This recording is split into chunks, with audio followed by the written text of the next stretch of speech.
mon modèle est placé sur le plan de travail. Je vais modifier la taille du plan de travail avec l'outil plan de travail dans la palette d'outils. J'étends mon plan de travail pour qu'il fasse au moins le double de la taille de mon modèle. Je valide en choisissant un autre outil, simplement. J'importe mon image. Et en cliquant glissant, je choisis directement la bonne taille. Elle paraît déformée par rapport au modèle, ce n'est pas grave. Je vais commencer à créer des calques. Donc je crée un calque image. Je place l'image que je viens d'importer dessus. Je peux verrouiller. Je vais créer la forme verte. Pour ça, je crée directement un nouveau calque. Je m'approche. Avec la technique que l'on a vue, je vais créer ma forme et la déplacer directement au bon endroit. Je prends l'outil rectangle. Je trace un rectangle par-dessus la forme ici. Et je peux voir que la forme qui est découpée dans le rectangle est en fait une ellipse. Donc, je vais placer une ellipse par-dessus.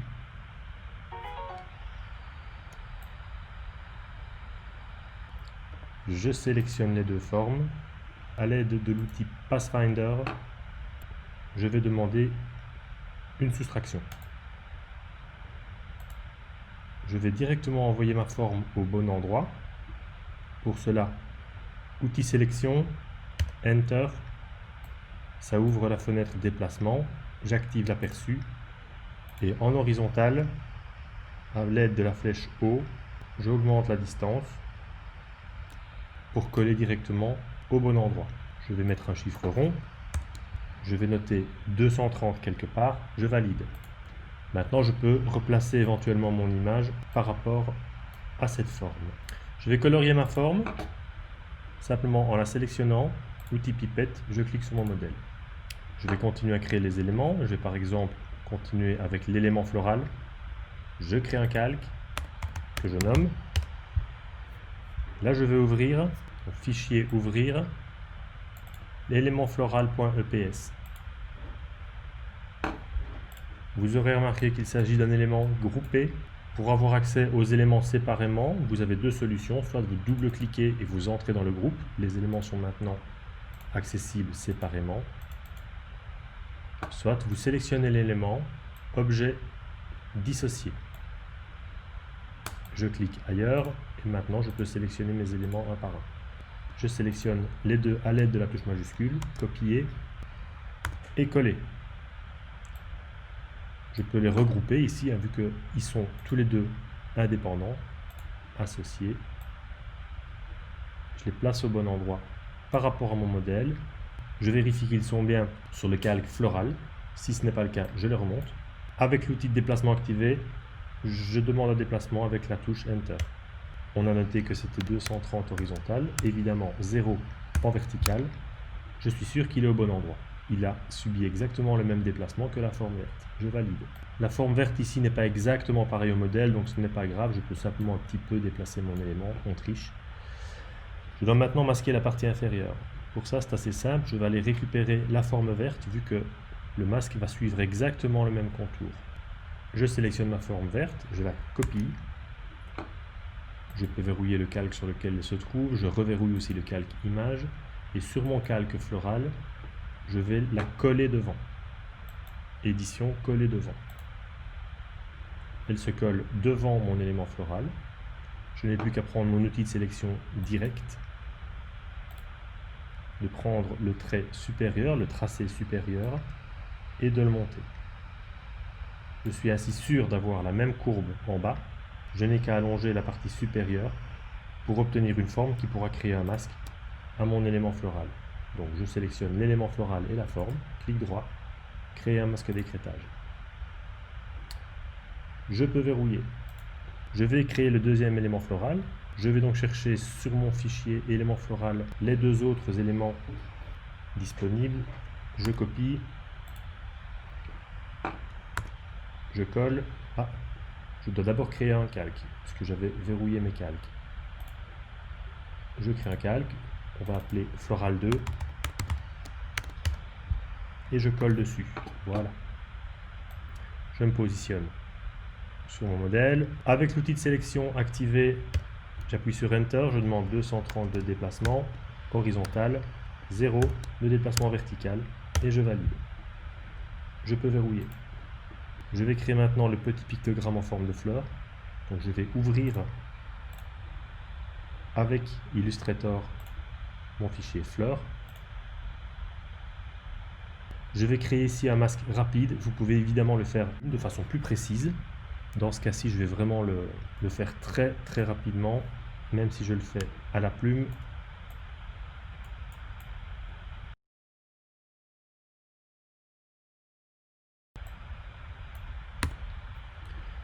Ma forme est créée, je peux créer le masque sur mon image. Donc, je le rappelle, j'ai créé ici une forme rapide. Vous pouvez évidemment passer votre temps pour un petit entraînement à la plume, à suivre réellement les contours de la fleur. Je sélectionne les deux, clic droit, créer un masque d'écrêtage. Voilà, je prends mon élément, copier, je retourne sur l'autre fichier, mon fichier de travail, coller. De nouveau, j'ai un calque verrouillé, donc je dois créer un calque. Picto fleur. Il n'est pas obligatoire de créer un calque pour chaque petit élément. Ici, je le fais volontairement pour vous montrer que c'est plus facile si vous créez au fur et à mesure des calques. Je colle. Évidemment, il est beaucoup trop grand, donc je m'approche d'une des poignées de redimensionnement. Et avec la touche majuscule, je réduis mon élément. Je le place par-dessus mon modèle. Enter. 230. 0. Je valide. Comme on l'a vu, la forme verte ici n'était pas exactement bien positionnée, donc je vais un petit peu tricher de nouveau. Et je vais taper mon texte. Pour cela, je vais utiliser un bloc texte avec l'outil texte. Je me place au-dessus de mon titre ici et je vais tirer un carré, un rectangle, exactement comme si je tirais un rectangle avec l'outil rectangle. Je relâche. Je vois que du texte s'inscrit automatiquement dedans. Donc, je vais directement le déplacer. On va le déplacer à la main. Je vais modifier mon texte. Voilà, mon bloc texte est prêt.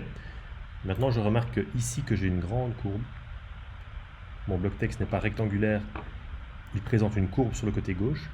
Et il faut se rappeler ici que votre bloc texte est semblable à un rectangle. Donc, vous pouvez modifier certains côtés, certains points, en retirer, en ajouter. Pour cela, je vais utiliser l'outil de sélection directe. Je désélectionne mon élément. Je me rapproche de son côté. Et à un moment donné, il va me dire que je suis sur le tracé de mon bloc texte. Je sélectionne ce tracé et je fais delete. Donc là, on voit qu'il a retiré le tracé, mais qui remplit tout de même la forme qui est maintenant ouverte avec le texte. Je vais me positionner sur le point d'ancrage du bas. Je vais le déplacer vers la droite et vous allez voir que le texte en fait se déplace en même temps pour suivre la ligne ici, exactement comme si le bloc était fermé. Pour créer la courbe ici sur mon modèle, je vais utiliser l'outil plume. Je me positionne sur l'un des deux points qui est un tracé ouvert. Lorsque la plume est prête à redémarrer un tracé ouvert, le curseur va présenter un petit slash à côté de la plume. Je clique. Je viens de signifier à Illustrator que je recommençais le tracé. Et vous voyez que là, il y a un trait qui se marque, ça veut dire que je vais simplement aller fermer mon tracé. Et quand on ferme un tracé avec la plume, le curseur indique un petit O ou un petit 0. Je clique, je tire directement. Ça va descendre, voilà, parce que je sors de mon cadre. Vous voyez que le bloc texte affiche maintenant une courbe. Si je relâche, le texte va suivre cette courbe. Je vais placer mon texte sur un calque texte. Je crée un nouveau calque. Je vais l'appeler texte au pluriel, parce que je vais mettre tous mes textes dessus, tant qu'à faire. Je monte ici le texte sur mon calque. Je vais créer le deuxième bloc de texte directement, le petit bloc de texte qui se trouve dans le vert. Outil texte, je vais directement le faire sur mon travail. Je tire un bloc texte, ça me le remplit automatiquement. Je vais sélectionner une police fine, une couleur qui n'est pas noire, qui est comme sur le modèle, blanche. Peut-être un petit peu plus petit, voilà. Et à l'aide de la palette des couleurs, je demande une police de caractère blanche. Voilà qui est fait. Le titre, je vais le placer sur le calque texte avec S aussi. Mon calque texte est quasiment complet. Je n'aurai plus qu'à placer le texte qui se trouve ici en dessous. Avant cela, je vais créer un calque que je vais appeler bloc bas, que je vais placer sous mon calque texte, puisque sur le modèle, ces blocs se trouvent sous mon texte. Et sur ce calque bloc bas, je vais simplement tracer 2 rectangles. Donc je trace ici un premier rectangle. Voilà, il m'indique que je suis aligné. Je lui donne la bonne couleur avec l'outil pipette. Pour créer le deuxième rectangle un peu plus foncé au-dessus, je vais simplement demander édition copier, puis édition coller devant. Il va le coller exactement au même endroit, par au-dessus. Je n'ai plus qu'à réduire sa taille en hauteur et lui donner la bonne couleur, de nouveau avec l'outil pipette. Après cela, je retourne sur mon calque texte. Je vais simplement taper le texte ici en dessous. Si vous voulez, vous pouvez ajouter, éventuellement même sur le même calque, 2 petits rectangles à gauche et à droite. Il me reste à faire la barre sous le titre. Donc pour le moment, là, j'ai fait tous les textes. Je peux tout verrouiller. Je vais juste créer un nouveau calque, un dernier calque. Barre titre, sur lequel je place un rectangle auquel je vais appliquer un dégradé. Fenêtre, dégradé de couleur. Je demande dans un premier temps un dégradé par défaut. Ce n'est pas important. Je vais transformer mon blanc en vert, mon noir en blanc ou en vert transparent. Donc pour cela, je clique sur mon curseur dans le dégradé. Je demande ici dans la palette dégradée, pas dans la palette d'outils générale, dans la palette dégradée, je demande la pipette. Je clique dessus, je vais aller sélectionner la bonne couleur sur mon modèle. Je vais dupliquer ce curseur. Pour cela, je fais exactement comme quand je dois dupliquer une forme. Donc j'appuie sur la touche Alt, je tire sur le curseur et il me crée automatiquement un curseur similaire, de la même couleur. Je relâche la souris d'abord. Je sélectionne le curseur noir qui faisait partie du dégradé par défaut. J'appuie sur la poubelle. J'ai maintenant un dégradé de vert à vert. Le curseur qui se trouve à droite de mon dégradé, je vais simplement baisser son opacité ici en dessous à 0. Je désélectionne et vous allez voir que le résultat ressemble au modèle. Je peux maintenant tout verrouiller. Et mon exercice est terminé.